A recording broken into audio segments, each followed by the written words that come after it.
1824 ഇംഗ്ലണ്ടിലെ പോർട്സ്മൗത്തിലെ ലാൻഡ്പോർട്ട്.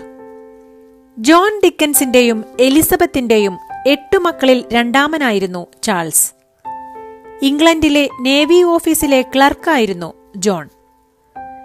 തന്റെ തുച്ഛമായ വരുമാനത്തിൽ ആ വീട് കൊണ്ടുപോകാൻ ജോൺ കഷ്ടപ്പെട്ടു. കടങ്ങൾ തലയ്ക്ക് മീതെയായി. ഒരു ദിവസം സ്കൂൾ വിട്ട് വീട്ടിൽ വന്നപ്പോൾ അമ്മ കരഞ്ഞു തളർന്നിരിക്കുന്നു.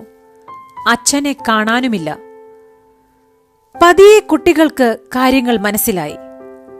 കടബാധ്യത മൂലം അച്ഛനെ പോലീസ് അറസ്റ്റ് ചെയ്തിരിക്കുന്നു. പഠിച്ച് മിടുക്കനായി ഉയർന്ന ജീവിതം നയിക്കണമെന്ന അവന്റെ സ്വപ്നം അവിടെ അവസാനിച്ചു. സ്കൂൾ ഫീസ് കൊടുക്കാനില്ലാതായപ്പോൾ സ്കൂളിൽ നിന്നും അവനെ പുറത്താക്കി. അന്നന്നത്തെ ആഹാരത്തിനു പോലും വകയില്ലാതായി. പട്ടിണി സഹിക്കാതായപ്പോൾ തന്റെ 12-ാം വയസ്സിൽ ആ കുടുംബത്തിന്റെ ഭാരം അവൻ തലയിലേറ്റി. ഒരു കുട്ടിക്ക് കിട്ടാവുന്ന ജോലികളെല്ലാം അവൻ ചെയ്തു. ഷൂ പോളിഷ് ചെയ്തു, ചുമടെടുത്തു, ഹോട്ടലിൽ നിന്നു. കിട്ടുന്ന ഓരോ നാണയത്തുട്ടും അവൻ അമ്മയെ ഏൽപ്പിച്ചു.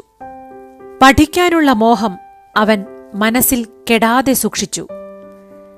കൺമുന്നിൽ കിട്ടുന്നതെല്ലാം അവൻ വായിച്ചു. അവനിലെ എഴുത്തുകാരൻ ജനിച്ചു.